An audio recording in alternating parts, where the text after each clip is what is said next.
What is mob football's role in the origins of rugby? Imagine a game where hundreds of people from a town try to move a ball to a goal, using whatever means necessary. That's what mob football was all about. It was played in towns and villages across England and parts of Europe long before modern sports rules were written.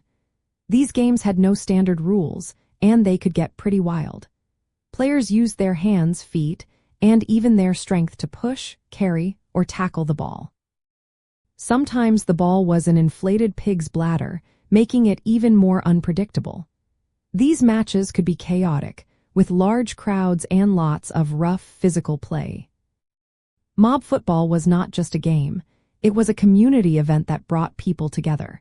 Because there were no strict rules, players could do almost anything to win.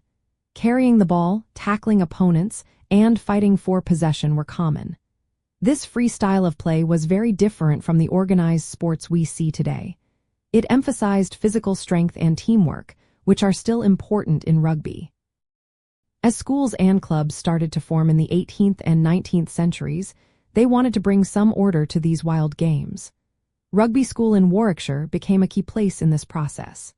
Legend says that in 1823, a student named William Webb Ellis picked up the ball during a game and ran with it.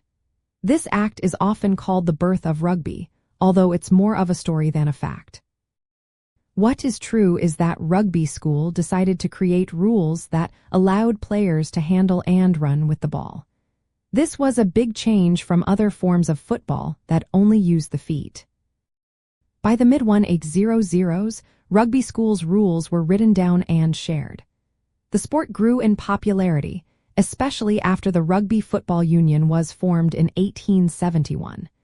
These rules influenced other sports like American football and Australian rules football. So mob football played a big part in shaping rugby. The game's focus on physical contact, handling the ball, and teamwork all come from those early unorganized games. Without mob football, rugby might never have developed into the sport we love today.